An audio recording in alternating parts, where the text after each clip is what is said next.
오늘 주신 하나님의 말씀은 갈라디아서 6장 14절부터 18절까지 말씀을 우리 같이 함께 읽겠습니다. 그러나 내게는 우리 주 예수 그리스도의 십자가 외에 결코 자랑할 것이 없으니 그리스도로 말미암아 세상이 나를 대하여 십자가에 못 박히고 내가 또한 세상을 대하여 그러하니라.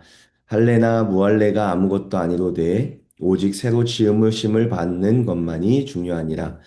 무릇 이 교릇을 행하는 자에게와 하나님의 이스라엘에게 평강과 긍휼이 있을지어다. 이유로는 누구든지 나를 괴롭게 하지 말라. 내가 내 몸에 예수의 흔적을 지니고 있노라. 형제들아 우리 주 예수 그리스도의 은혜가 너희 심령에 있을지어다. 아멘. 이제 오늘 갈라디아서 말씀을 마무리하고 다음 주부터 내일부터는 에베소서 말씀을 함께 보려고 합니다. 오늘 말씀을 통해 바울이 하고자 하는 말이 무엇인지를 함께 보도록 하지요. 어제 말씀에서 바울이 복음을 전해 세워진 갈라디아 교회에 가만히 들어온 사람들이 구원을 이루기 위해서는 할례를 받아야 한다며 이미 그리스도인이 된 사람들을 현혹해서 할례를 받게 만들었다라는 말씀을 보았습니다. 그리고 그들이 할례를 강조한 건 그들의 말을 듣고 할례를 받은 사람들을 통해 자신들의 업적을 남기고자 함이었다라는 것도 보았죠. 결국 복음만으로 충분히 이루어진 구원, 그리고 그 구원을 선포하며 갈라디아 성도들의 스승이 된 바울의 명성을 넘어서고자 복음을 믿고 얻은 구원이 마치 부족한 것처럼 여기며 할례를 덧입으면 완전한 구원이 이루어지는 것이라는 잘못된 신앙을 선포한 사람들의 잘못에 대해서 이야기를 했습니다.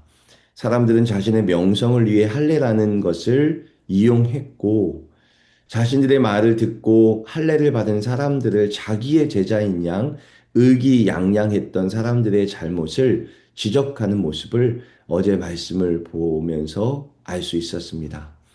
그렇다면 바울의 모습은 어떨까요?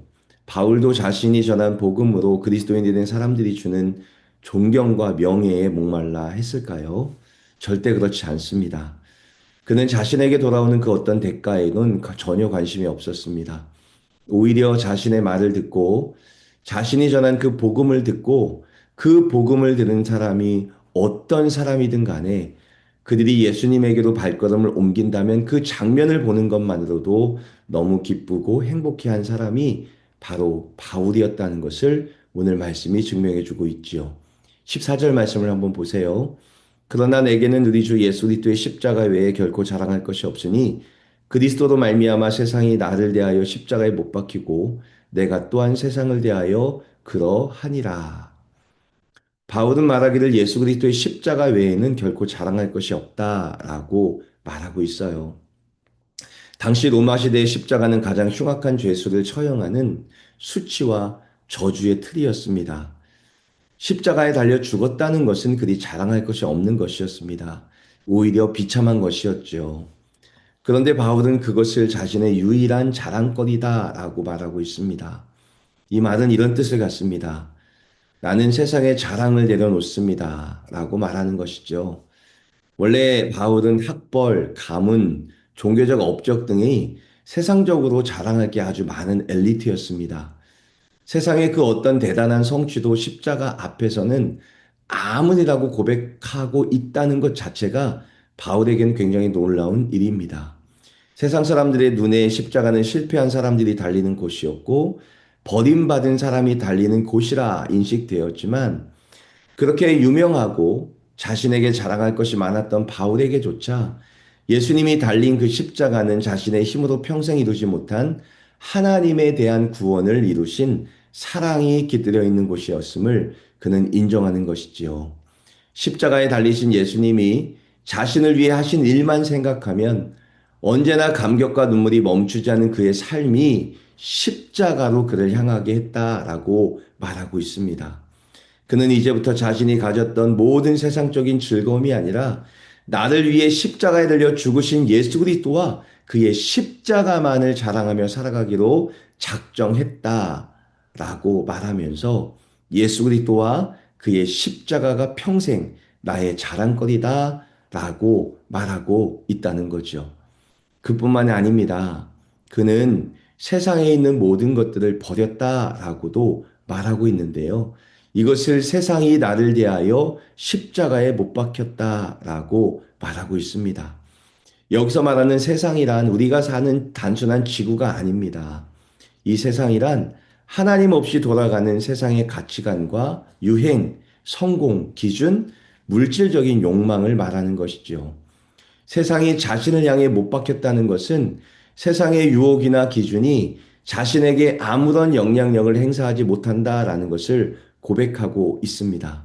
세상이 아무리 돈과 명예, 권력이 최고라고 유혹해도 바울에게는 그것이 이미 죽은 것, 아무 쓸모 없는 것처럼 매력 없고 무가치해졌다라는 것을 세상이 나를 대하여 십자가에 못 박혔다라고 고백하고 있는 거죠. 사랑하는 성도 여러분, 예수 그리스도를 만난 사람은 세상이 나에게 유혹하는 그것들이 더 이상 나를 유혹하지 못한다는 것을 고백하고 있다는 거죠. 세상의 가치관, 유행, 성공, 물질적인 욕망 등 세상이 나에게 달려올지라도 나는 십자가에 못 박힌 세상을 쫓는 자가 아니라 예수 그리스도를 쫓는 자라고 고백하면서 예수님께 서는 것이 맞다라는 것을 오늘 바울이 보여주고 있습니다. 그뿐만 아니라 또 이렇게 말합니다. 내가 또한 세상을 대하여 그러하니라. 자신이 세상에 대해서도 죽었다라고 고백하고 있는 거죠. 과거에는 세상 사람들에게 인정받고 싶고 세상 기준에 맞춰 성공하고 싶어 안달났던 옛 자아가 있었다면 이제는 그 옛 자아가 예수님과 함께 십자가에서 죽었기 때문에 더 이상 세상의 평가나 시선에 연연하지 않고 자유해졌다라고 선언하고 있습니다. 바울에게 있어 지금 가장 자랑거리는 예수 그리스도와 그가 달린 십자가였습니다. 그의 입술에서 복음이 떠나지 않았습니다. 복음을 전하는 자신이 돋보이지 않고 사람들의 이목을 끌지 못해도 괜찮았습니다. 그가 선포하는 그 복음을 듣고 예수 그리스도의 십자가로 향하여 달려가 자신의 죄를 용서해 달라고 소리치고 결국 예수님의 제자가 되어 살아내는 사람들의 뒷모습을 보는 것만으로도 매우 만족했고 행복하는 삶을 살아갔던 사람이 바울의 삶이었다라고 말하는 것이죠. 자신의 제자를 만드는 것이 아니라 예수 그리스도의 제자로 만들어내기 위해 기꺼이 그도 십자가를 질 준비가 되어 있었고 예수님을 증거하다가 감옥에 gat혔을 때도 하나님의 영광 위에 복음 전하다가 당하는 고난이 자신에게 기쁨이라고 소리칠 수 있는 사람이 바로 바울이었다라는 것을 말하고 있는 거죠. 제가 늘 여러분과 함께 말씀을 나눌 때 나누는 이야기 중에 목자와 사꾼 이야기를 자주 하고 있어요. 사꾼이라 하면 돈을 받고 리더의 역할을 감당하는 사람들을 사꾼이라고 말을 하죠. 그 사람들은 딱 받는 만큼만 합니다.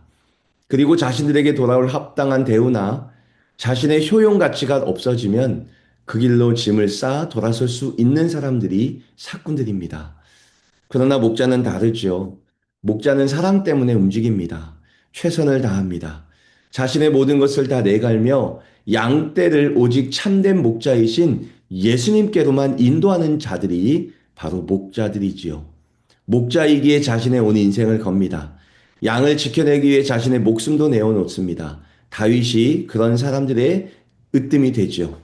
바울도 그렇습니다. 고린도전서 11장 23절부터 보면 이런 말을 하죠. 유대인들에게 40에서 하나 감한 매를 5번 맞았으며 3번 태장으로 맞고 1번 돌로 맞고 3번 파손하고 일주야를 깊은 바다에서 지냈으며 여러 번 여행하면서 강의 위험과 강도의 위험과 동족의 위험과 이방인의 위험과 시내의 위험과 광야의 위험과 바다의 위험과 거짓 형제 중에 위험을 당하고 또 수고하고 애쓰고 여러 번 자지 못하고 줄이며 목마르고 여러 번 굶고 춥고 헐벗었노라. 그가 그렇게 할 수 있었던 이유는요. 그가 예수님을 만나 살아보며 경험한 그 맛 때문이었습니다. 그 맛을 그 생명을 살려내는 맛을 사람들에게 전하고 그들이 예수 그리스도의 십자가 앞을 향하게 하는 것이 그것이 얼마나 큰 즐거움인지 알았기에 그의 육신의 흔적이 남음에도 불구하고 그가 목 놓아 예수님을 증거할 수 있었다라는 것을 말하고 있다는 거죠. 사랑하는 성도 여러분, 바울이 말하는 것은요, 예수님을 진짜 만난 사람의 기쁨은요, 자신이 십자가 앞에서 구원받았다는 것과 함께 내가 복음을 전함으로 인해 다른 사람이 예수 그리스도의 앞에 나아가 십자가로 구원을 받는 그것을 보는 것이 그것이 참 기쁨이다라고 말하고 있다는 거죠. 이 말씀을 교회에 적용하지 않을 수 없어요. 교회 안에 이런 마음을 가진 사람이 있다는 것은 정말 큰 기쁨일 겁니다. 나의 이름과 나의 업적을 남기는 것이 아니라 한 사람을 예수님께로 인도하기 위해 애쓰고 수고하는 사람이 있는 교회, 그 교회는 정말 멋진 교회겠죠. 한 사람이 예수님을 통해 구원받고 천국의 백성이 되는 그 과정을 보면서 기뻐하는 사람들이 모인 교회. 내 이름은 어떻게든 상관이 없다. 그러나 내 앞에 있는 저 사람이 예수님을 만나 구원받았으면 좋겠다라는 그 소망 하나로 뭉쳐 살아가는 사람들이 모인 교회. 그런 교회가 우리 드리모스 교회가 되기를 간절히 소망해요. 오늘 기도할 때 모든 리더들을 위해 기도해 주십시오. 다른 여타의 세상의 생각으로 무장된 사람이 아니라 십자가로 인해 구원을 경험하고 오직 하나님이 주신 그 소명과 사명을 가지고 살아가는 사람들, 그 리더가 모인 교회가 우리 드리머스 교회가 되게 해달라고 기도하며 나갔으면 좋겠고요. 또한 우리 드리머스 교회에 온 모든 사람들은 우리의 이름이 아니라 예수 그리스도의 흔적과 십자가를 증거하고 그것을 나누기 위한 마음만을 가진 사람들이 되게 해달라고 함께 기도하며 나갔으면 좋겠습니다. 오늘도 십자가를 자랑하고 십자가만 따라가는 사람들이 살아가는 교회, 그런 교회가 우리 드리머스 교회가 되게 해달라고 함께 기도하며 나가는 이 시간이 되기를 간절히 소망하고 소망합니다.